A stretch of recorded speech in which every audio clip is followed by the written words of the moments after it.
Ce qui est nouveau, c'est pas les manifestations, c'est pas la vie chère, c'est pas les conditions de vie des Iraniens qui ne cessent de se dégrader, mais ce qui est nouveau, c'est qu'ils sont face à un régime dont l'équilibre était quand même, la force, le prestige, c'était d'être un régime puissant. Nous avons le plaisir d'être en ligne avec Michel Topman. Michel, bonjour, Boker Tov. Boker Tov, Daniel. Merci d'être avec nous ce matin. Je rappelle à nos auditeurs qui ne le savent pas encore que vous êtes journaliste, écrivain, spécialiste du dossier iranien. Alors on va bien entendu parler de l'Iran avec vous, mais avant tout je voudrais toucher à l'actualité brûlante avec l'enlèvement, l'arrestation de Nicolás Maduro.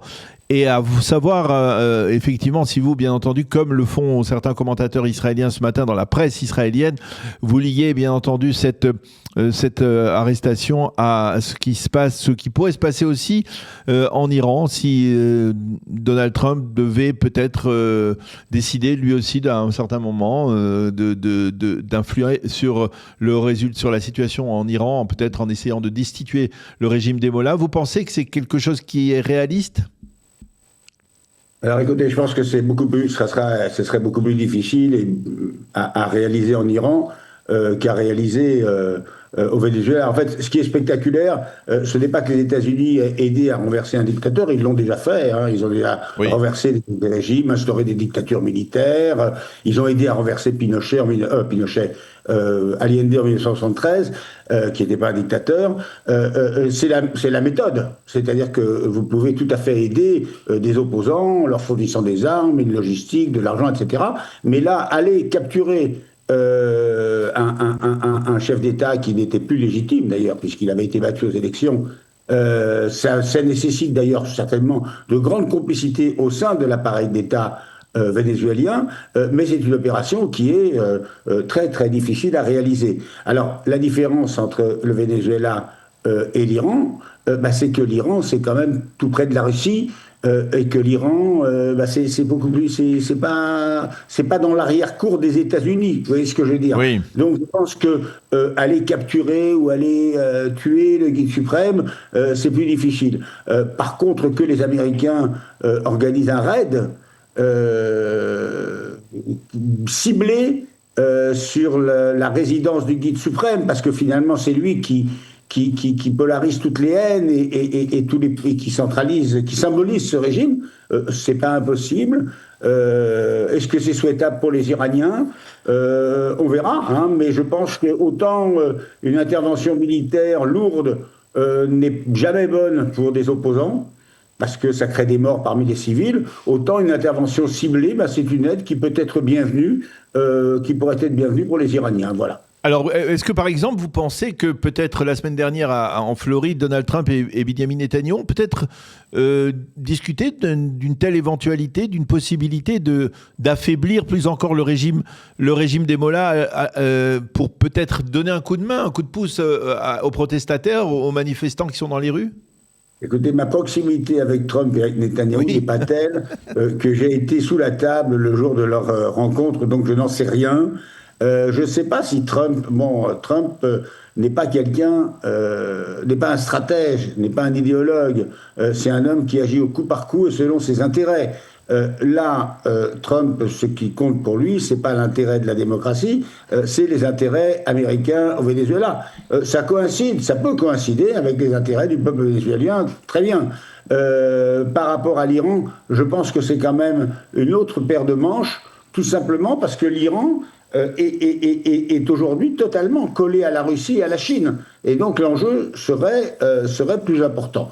Voilà. Alors qu'il y ait un deal avec Poutine, peut-être un deal planétaire, c'est-à-dire je te laisse l'Ukraine, ou je te laisse une partie de l'Ukraine et tu me laisses faire régner l'ordre dans ma cour, dans mon précaré, puisque le Venezuela, c'est l'Amérique latine. On revient à des choses fondamentales et du XXe siècle, finalement.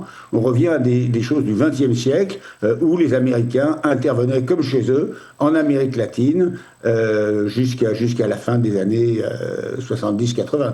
Alors, où on en est aujourd'hui au niveau de la protestation en Iran ? Quelles sont les informations ? Parce que là, je sais que vous avez des informations solides. Est-ce que on a franchi un seuil qui va au-delà, par exemple, de la protestation de 2022 ? Alors, quantitativement, non. Pour l'instant, il y a moins de manifestants, il y a moins de manifestations. Ce sont des villes moyennes et des petites villes qui sont touchées. Ce ne sont pas encore les grandes villes qui sont touchées. Donc, il ne faut pas prendre nos désirs pour des réalités. Mon désir, et je pense que c'est le vôtre aussi, c'est que ce régime tombe.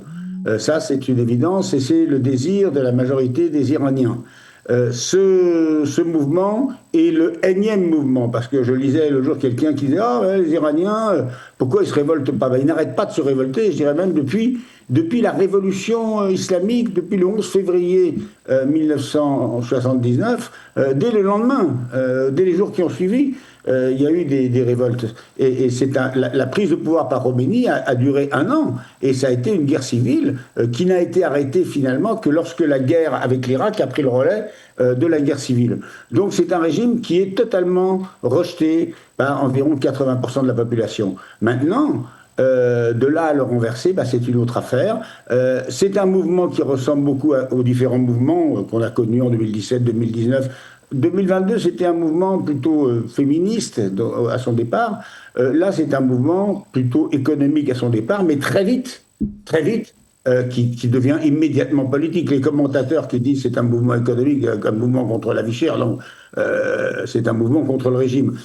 Maintenant, les deux choses nouvelles, c'est d'une part qu'on entend beaucoup le mot d'ordre « Vive le Shah »,« Reza Pahlavi », oui. C'est-à-dire que la personnalité de Reza Pahlavi est en train de s'imposer. Alors, vous savez, moi je vous dis, il ne faut pas prendre ses désirs pour des réalités, parce qu'on entend ça ici, on entend ça là, c'est quelques centaines de personnes ici, quelques centaines de personnes là. Ce ne sont pas des centaines de milliers de gens qui sont dans les rues, mais c'est révélateur d'un climat. Et puis la deuxième chose qui a changé, et c'est surtout ça qui a changé, c'est qu'entre-temps, l'axe de la résistance, comme ils l'appellent, c'est-à-dire l'impérialisme iranien qui régnait, qui rayonnait de Téhéran jusqu'au Yémen, en passant par Bagdad, Beyrouth et la Syrie, cet impérialisme s'est effondré. Et c'est ça qui est nouveau. Alors justement, ce qui est nouveau, c'est pas les manifestations, c'est pas la vie chère, c'est pas les conditions de vie des Iraniens qui ne cessent de se dégrader, mais ce qui est nouveau, c'est qu'ils sont face à un régime dont l'équilibre était quand même dont l'équilibre, la force, le prestige, c'était d'être un régime puissant qui faisait face à Israël, qui était le chef de l'axe de la résistance, qui dirigeait à distance le Hamas, le Hezbollah, etc. Et tout ça, maintenant, c'est très, très, très affaibli. Il y a la fin de l'ultimatum israélien contre le Hezbollah, aujourd'hui. Et puis, le Venezuela, c'est loin, mais c'était aussi un des éléments du puzzle de l'axe de la résistance, un élément très très lointain, mais c'est quand même, via les gardiens de la révolution, via le Hezbollah, via le trafic de drogue, tout ça c'était de l'argent, des armes, de la drogue, et tout ça est en train de s'effondrer. Donc, il y a des conditions qui sont de plus en plus réunies pour une chute du régime iranien. Est-ce que ça prendra 5 jours, 10 jours ou 1 an ou 2 ans, ça je ne sais pas.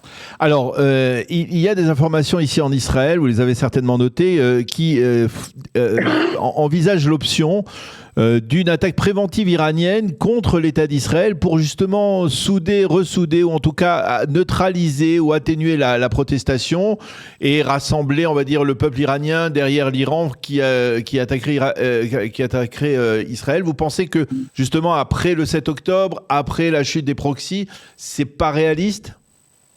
Écoutez, oui, que ce soit dans la tête de certains gardiens de la Révolution, c'est possible. Que ça marche, c'est-à-dire ça se soldera par un échec militaire iranien. Bon, ils pourront tuer des civils israéliens, ils pourront s'en glorifier, mais le retour en boomerang sera terrible. Ce qu'il faut éviter aujourd'hui, en tout cas du point de vue de l'extérieur, du point de vue israélien, des Américains, c'est d'ajouter la guerre à la révolte. C'est-à-dire il faut laisser se développer cette révolte iranienne, il faut l'aider par tous les moyens. Vous savez, les Iraniens demandent qu'on les aide, y compris au niveau logistique pour les communications, parce que le régime peut couper Internet, et on a les moyens. Moi, je ne connais pas techniquement, je ne sais pas comment ça se passe, mais je sais que techniquement, les Américains ont les moyens, par satellite, de rétablir Internet, de donner des réseaux alternatifs qui permettent aux Iraniens de communiquer entre eux. Donc il faut les aider matériellement, il faut les aider politiquement, moralement. Il faut dire il faut leur tendre la main, ils sont nos amis.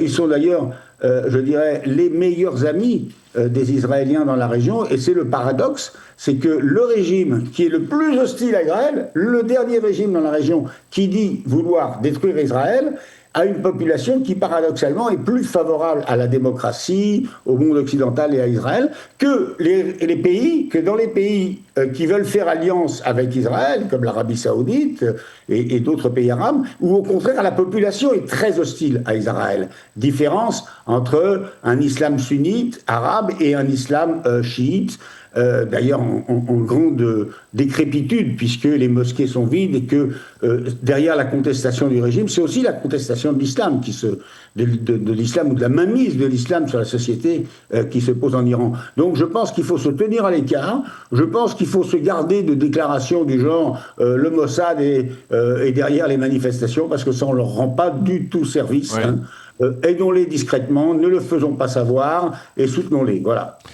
Eh bien, Michel Topman, merci beaucoup de nous avoir aidé à mieux comprendre ce qui se passe actuellement en Iran, de faire le lien aussi entre ce qui s'est passé hier au Venezuela, à Caracas, et ce qui se passe en Iran. Merci beaucoup d'avoir été avec nous ce matin. Bonne continuation, Michel, à bientôt.